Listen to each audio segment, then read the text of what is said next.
Historic, ika nga ang magiging pagdiriwang ng traslasyon ngayong taon. Ano nga ba ang dahilan nito at papaano nagsimula ang tradisyon ng traslasyon? Alamin natin yan kasama ang historian ng bayan. Nakauna kami ngayong umaga. Prof. Xiao Chua in the house. Uy, salamat Buena po. mano. Good morning. Good morning. Galing ako doon kanina for the Misa Mayor. Wala pa akong tulog, kaya salamat gines nyo ako dito at nakatulog akong konti. Walang tulog ano tuloy ba? ako. Okay. Eto na lang tanong natin, what's new? Okay. So, yung you were asking me about the traslasyon. Yes. Yung traslasyon kasi, as a tradition, ano yan, bago. Kasi for about 200 years, di ba, nandyan yung Quiapo procession, up until 2007.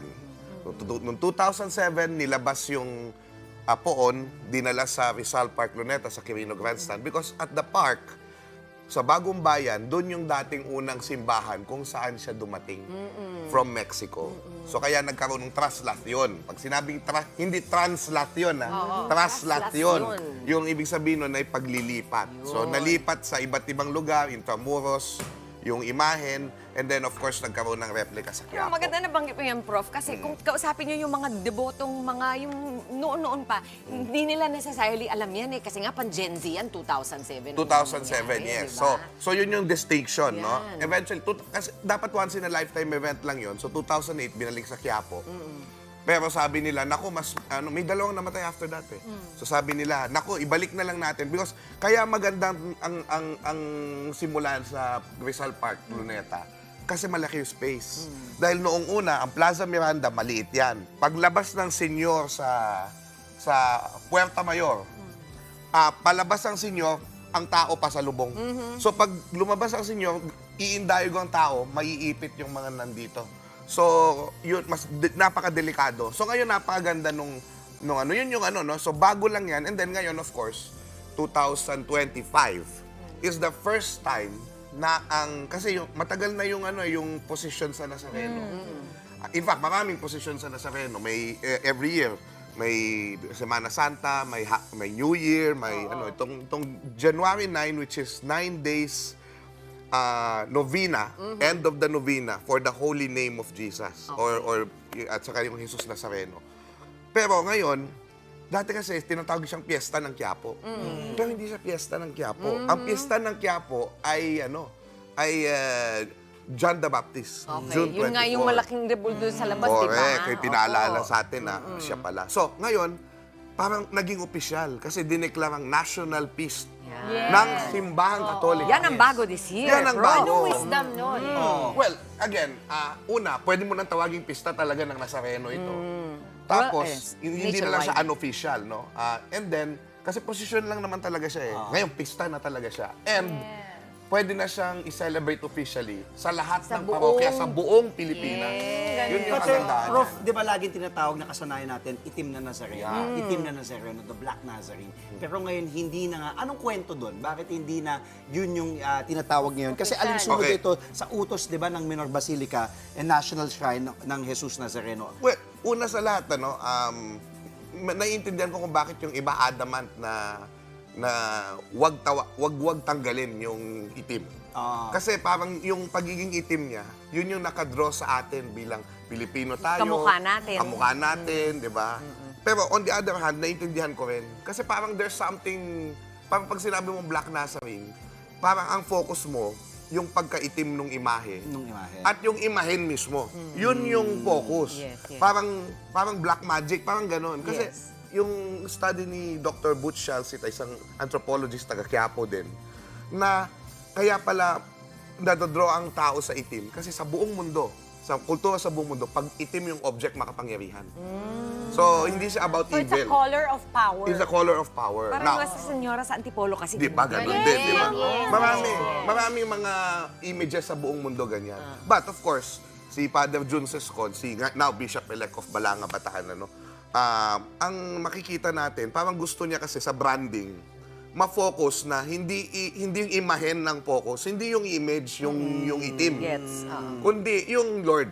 The Lord Jesus Christ of Yung Nazareth na Nazareno. galing sa Nazareth. So yun, yun ang ano natin. I wanna ask, no, kasi na-discuss mo na sa amin yung terminolohiya ng Yes. translasyon. Na-discuss mo din sa amin yung kahalagahan ng pagde-declare nito na national feast. I was wondering, paano naman yung kahalagahan nito para sa mga Katoliko, yung mga deboto? Bakit ito kailangan i-celebrate? Bakit ito kailangan, di ba, gawin ng mga deboto? Well, una sa lahat, nauna kasi yung halagang binigay ng Pilipino dito. Kesa doon sa, kumbaga, yung talagang opisyal na pagtingin ng simbahan. Kasi kahit yung mga ibang obispo noon, sinasabi, fanaticism yung ginagawa ng mga Pilipino pag, Yes. pag nagpo-posisyon sila, di ba? Pero ngayon, parang may pagkilala na, mahalaga ito sa kultura natin, mahalaga ito sa pananampalataya natin. It invigorates us, energizes Filipino Christians to renew their faith every year through this feast. So, it's a recognition. No? And mahalaga pa dyan, yung declaration na last year or 2 years ago, na ang Quiapo Church ay hindi na lang minor basilica, which is a great distinction from the church, but also a national shrine. Di ba? Kasi it entails na, di ba yung mga national shrine, Antipolo is the only international shrine in the Philippines, di ba? May mga ano yan, may mga, kapag bumisita ka doon, may mga favors, blessing, and indulgences na makukuha ka no, sa pagbisita mo. So kaya magbibisita iglesia ka doon, malaking biyaya para sa'yo. So yun yung mga implications. May mga, go ahead. I was gonna say, no, etong kasi agaw pansin ito sa buong mundo. Napapansin tayo tuwing January 9 na Opo. ginagawa ito. Saan na ito maihahambing? Ano pa ba yung mga ganito kalaki worldwide? Magandang tanong yan kasi hindi lang naman tayo yung malaki. No? Abangan nyo yung Iglesia ni Cristo sa 13, ano? Pero Aba, ano, Israeli. political yun. Israeli yun. Political yun. yun. Pero baka tumigil din ng Maynila. Pero ang isang makikita natin dyan, yung pag naliligo yung mga Indian sa Ganges. Oo. Ay, grabe yun. Talagang minsan 8 milyon, 10 milyon. And then also when we have papal masses. Kasi yun, ano din yun, very passionate din That's sila. right. Iba-ibang mga, kumbaga iba-ibang trip na kung paano natin i-worship ang divine. Pero phenomenal talaga ito, no? As in, lahat ng yung talagang nakikita tayo sa mga international Correct. newscasts. Nagiging panoorin kasi hindi nila naiintindihan din. Nagiging parang dahil magulo, pero again, Magulo, matagal. pero sabi ni Dimples, napaka-mapayapa, nandun siya. Hindi, lagi nating ina-emphasize dahil pinag-aralan natin to dahil sa aking PhD. Dami natin natututunan. Okay, alam mo kanina tinatanong ko Yung- kasi sabi ko, Mama, alam mo ba, ang pakiramdam doon kanina, very intimate yung feeling na parang ang daming tao, pero very personal yung pakiramdam. Pero kanina may nabanggit din sila na, 'di ba, marami daw kunwari pagka kahit saan naman ito basta mataong lugar, 'di ba, uso na madudukutan ka. And you were telling us a very very interesting story. Well, may isang parang incident a few years back na kinikwento yung mga ihos na may isang nagnakaw o nandukot. Ang nangyari, binugbog ng mga kapwa niya mandurukot. Kasi sa araw ng pista, dapat walang kumbaga lahat tayo kung break, no? Rest day. Oo, rest day. Rest day Tsaka na parang panggagancho. walang Walang mananalo. Walang mananalo. Parang sinabi mo yung ganito, pag may laban si Manny Manny Pacquiao. Pacquiao, oo. Walang mababang crime rate. Wala. Correct. Oo, Although, pati of traffic. course, may mga incidences pa rin. Pero Yes. usually kasi, parang tama ka, may safe ka, safe ka kasi kahit yung tsunami nandun ka sa andas mismo, yung doon sa storm, kumbaga, pag nahimatay ka doon, iangat ka ng tao to safety. Ganun ang ano doon. Bayanihan talaga. Bayanihan talaga. Yun yung halimbawa, yung dati kasi bawal na ngayon, yung mga nasa gilid ng andas, akala nyo inaapakan ng mga tao. Tapos parang crab mentality kasi inaapakan para umakyat. Yung mga tawag doon, pingga yun. Taga-pingga. Ano yun? Inaapakan talaga yun. Sila yun kanilang sacrifice. Nagpapaapak. Correct. Para Para makaakyat yung ibang makaakyat tao. yung iba. Kinikwento ni Coco kanina, sabi ni Coco, nung time daw na unang nahawakan niya, dahil nagsushooting sila nila Direct Brillante ata ng isang indie movie, nahawakan niya, at nung nahawakan niya, nahulog siya, pakiramdam niya, nasa kumunoy siya ng tao. Narinig daw niya, ang mga tao sinasabi sa kanya, itaas mo ang kamay mo, Correct. itaas Taas mo mo. ang kamay mo. So that's the deal. Bakit nga ganon, Prof? Well, Kasi nakawala daw siya eh. Yun na nga, ang mangyayari doon, pag kunwari feeling mo na pupuput ka na or something, yung itaas mo ang kamay mo, yun talaga yung signal. Kasi lahat sila, they're operating on words na alam nila, signals, no? So, may yung mga salita na may kahulugan, ang mangyayari, action yun. Anong mga salita yan? Halimbawa, yan, pag tinaas mo yung kamay mo, iangat iangat ka ka nila, to safety. oo. Alam na nila yun. Oo. Ang galing eh. So halimbawa, yung yung lubid kasi yung pamamasan, yan yung natuloy ngayon, no? Kasi bawal nang sumampa, Bawal na. pero oo. pwede pumasan ng lubid. And yung lubid has actually nothing to do with the movement of the andas. The lubid is just an extension, Extension. so that Of the people andas, can touch. it. Unas, Oo. So, ang mangyayari doon, minsan nag-8. Ibig sabihin, nag-8. And once na yun ay manatiling 8, pag bumaba yun sa tao, pwedeng hatiin niya yung tao eh. Pag hinila yun, so ang mangyayari dyan, pag biglang may sumigaw ng 8, angat lahat ng lubid, itataas lahat ng kamay. Tapos, ano yun, dediretso yung lubid nun pag tinaas niyo. So, at wala pang Sistema talaga, no? wala pang namatay sa Organized ng 8 lubid. Ano masasabi mo dun sa mga changes naman dun sa mismong Yes. andas? Yung may sunroof, tapos... Anong opinion mo Oo, dyan? Kasi di ba dati Controversial ito, no? nagmo-moist, so may exhaust na rin. Well, controversial to kasi una, doon sa study ko, syempre, nakita ko naman na may ayos naman yung kapag ka nasa ibabaw yung andas, di ba? Kahit tinahawakan. Yes. Ang problema, of course, para sa Quiapo Church, ito yung nagpapatagal kasi doon sa possession eh. So, syempre, there were times na may terrorist threat pa yan. So, kailangan mabilis. So, ang nangyari, nilagyan ngayon ng salamin, ng ano, no? Parang salamin. At, ang kumbaga, hinahawakan. Ayun, bawal ng hawakan. Pero sinasampahan pa rin kasi. Kasi may mga ano siya, kumbaga may mga design na nandun. May railing siya. So ngayon talaga tinanggal 'yon, may mga bantay na lang na ihos. Tapos hindi ka na wala nang paglalagyan yung tao. So ang mangyayari kasi doon, bibilis yung daloy dahil ang mangyayari diyan, puro pasan ang mangyayari.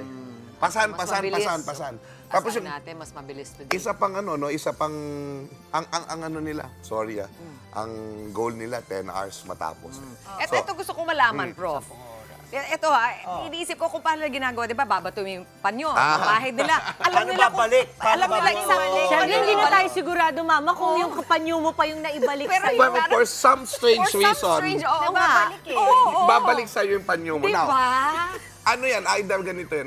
Pero mo ba yun. yun? Pareho itsura May nun, di ba? Hindi. Ano yun eh? Kunwari, di Minsan ba? towel. Inabot sa'yo. Minsan towel Ang yung iyos kasi meron ako gaganon eh. lang. Kung kanino niya inabot, kahit hindi nakatingin, Oo. doon lang babalik. Oo. So kunwari, ikaw yung inabutan ka rin, ibabalik mo lang doon. Yung Tapos mismo, ganun, sa sobrang dami Yes. na... Saka may nakita tayo tinatapon ng gano'n. So, ano? kahit- Tapos minsan itatapon na, doon, makukuha mo din. Pero kasi wala naman tayo nakita na gagawin. Uy, akin yan. Wala tayong wala. nakikitang gano'n, di ba? Kasi nga naka-time out, Mama. Oo, Pagdating ng tama. ano. Mabait lahat. Oo, naka-time. Alam mo, naramdaman ko talaga yun kanina. Tapos, iba talaga yung air around, no? The Misa Mayor. It was my first time to ever. Pero yung Mama, naka-41 years na ako sa mundong to. First time ko kasama ko si Boyet.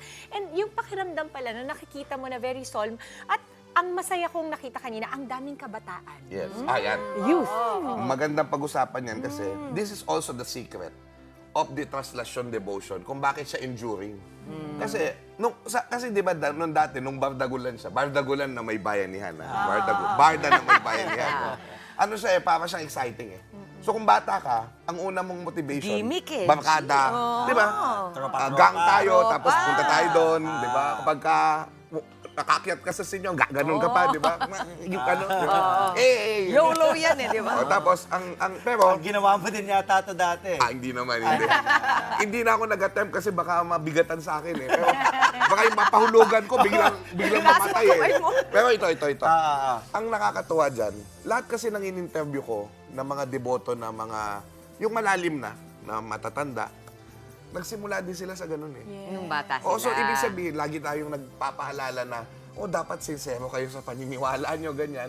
Pero you don't expect that with a young person. Kasi ano yan eh, nagmamature naman yan.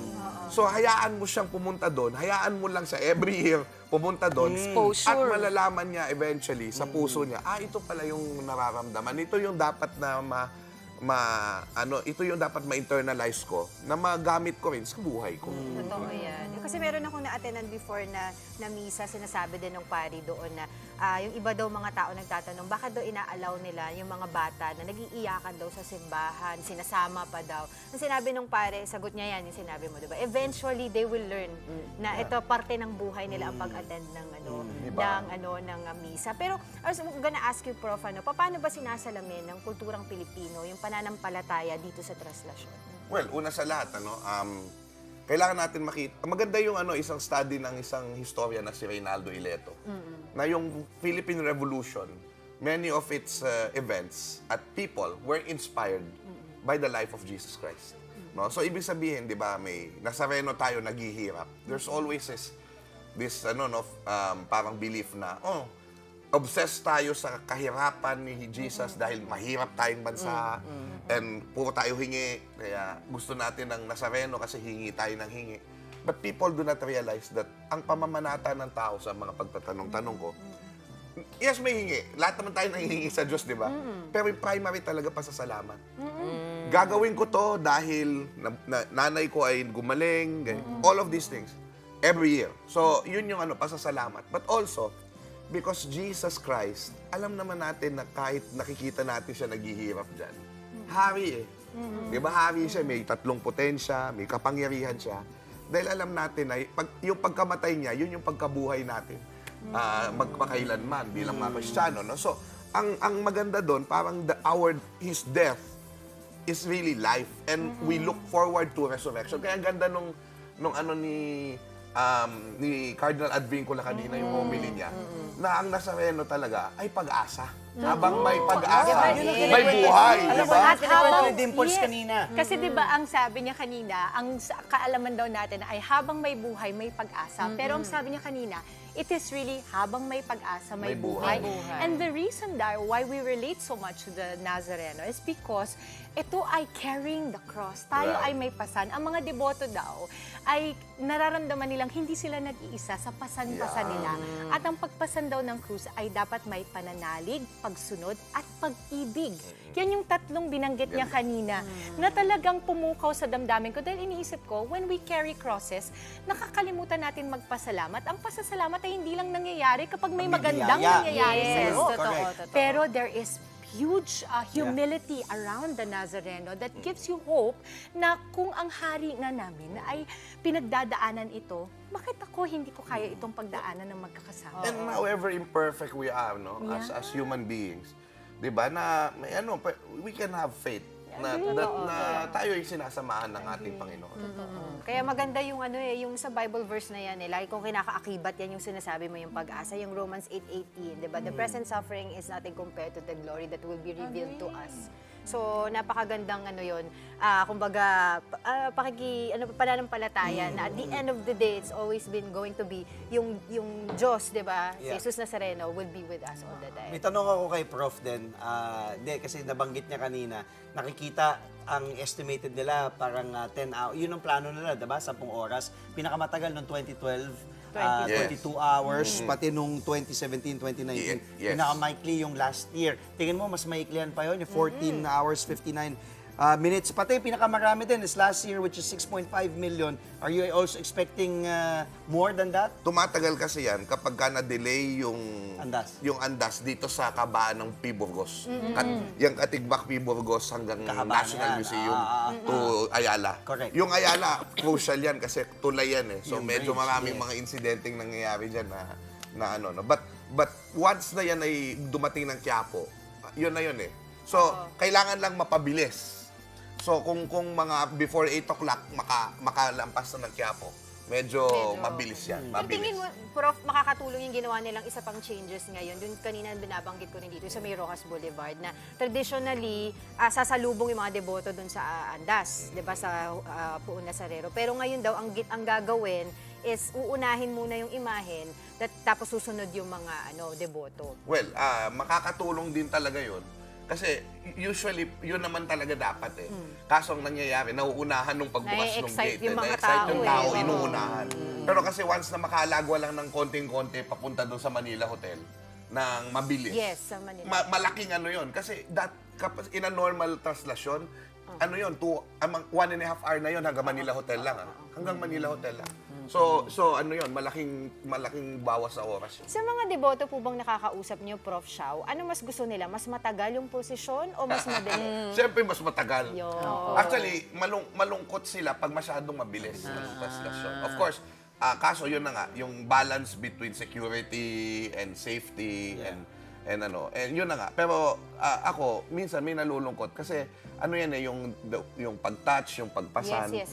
Yun kasi yung It's a ano whole lot of yung process mas maraming nakakapasan ko. So, ang typical ba na experience ng isang deboto, sa umaga pa lang kasama na sila hanggang sa gabi? O susulpot, makaka-touch, tapos na, uuwi? Ganito. So, kaya nga mahirap yung walk of faith, nung walang translasyon, nag-walk of faith. Kasi yung nagkita ko talaga pagod na pagod yung mga ihos. Kasi walk of faith yung buong ruta, iniikot eh. Naglalakad lang sila, pero buong ruta yun. Yung kasing sa mga deboto, sasalang sila. Ibig sabihin, pupunta sila doon sa lubid, tapos papasan sila. Tapos, yun na yun. Ang gagawin nila, kailangan pumunta sila sa Quiapo para magbisa. Okay, Yun kasi yung ang ano simula. doon, yun yung parang ano, kumbari, either magsimula ka magbisa, basta dapat magmimisa ka. Oras-oras naman eh. Oo, so yun yung parang ano, para kumpleto. Okay. Kasi hindi lang yung ritual ng pagpunas Opo. sa sareno at pagpasan, kundi yung sinusunod mo din yung pagsamba batay doon sa Katoliko, Okay, which so is yun the yung Holy panata. Basta makatouch, makalapit, simba. Basta Oo. makumpleto. Or nobena. yun. Oo, yung nobena. Itong kantang naririnig natin na paulit-ulit, what's the history of this Oh, po? ayan ay ginawa ni Lucio San Pedro, Ah, national artist. Opo, Yes, isa yun. kaya siyang deboto. Nuestro Pad, ano siya, well, he's a man of faith. I'm not sure if he's a devotee, pero he was commissioned to do it. Opo, at talagang eto na yung naging kantang Yan kaakibat yung nitong anthem. pista na ito. May magandang bagong kanta silang kinakanta, yung pambungad na misa. Yung pambungad sa misa, yung Viva pong Jesus Nazareno. Ang ganda din nun. So maraming mga Nazareno songs. May isang album yan. Siguro panghuli na lang, Prof. Xiao, ano na lang yung parang pabaon natin sa mga deboto na, 'di ba? Ilang araw nilang pinaghandaan ito, and then after, what's next? Okay. So, sa ritual process ni Victor Turner, no? Mahalaga, sa simpleng paliwanag lang, nagsasama-sama yung mga deboto from different places. In this ritual, January 9, Traslasyon, nagkakasama-sama, nag-unite. They're actually recreating the struggle of everyday life in that, pero together. So in the process of doing that, paglabas nila doon, they feel renewed, they feel changed, they feel unitas, communitas, I mean, and they're ready to take the challenge of life again. So, yun yung journey natin. Everyone has their own journey of faith. Kailangang tahakin natin yung journey na yun. Some are slow, some are, going deep. Pero yung journey natin sana leads us to be better people. Despite our imperfections. Tama-tama yung timing talaga sa simula ng bawat tao. Prof, see you next time. Same time next year. At sa iba pang, mga historic historical. day. If not sooner. Pati Prof, may ano ka pa, di ba? Itutour mo, sabi mo. Sasama kami. Schedule natin. Private yun. Kasi maganda din may experience din, like sabi mo nga si Alonzo, the kids at a very young age. Napaka-importante. Gusto ko rin kasi pag nagkikwento si Prof. Xiao. Iba Kasi, no? kumaga maiintindihan mo. At alam mo ba, Prof, sasabihin ko lang sa'yo, tuwang-tuwa ako dahil ang dami mong mga ginamit ng mga Filipino o Tagalog words today na ang sarap pakinggan sa tenga, pero mamaya i-google ko yung ibig sabihin. Mamaya na lang ha. Pero mga indayog, mga ano, hindi ko naiintindihan. Pero ang sarap pakinggan at naisip ko, yun, indayog pala. Kita mo. Maraming salamat. Thank you, Thank you so much. Nag-iisa ka, mabuhay ka. Historian God Prof. bless. Xiao Chua, God Sana bless dumami you. tayo. Oo naman. Maraming salamat sa'yo. Thank you. Prof. Xiao. Mga kapatid, Chiki Roa Puno po. Simulan ang inyong araw na puno ng impormasyong kapaki-pakinabang.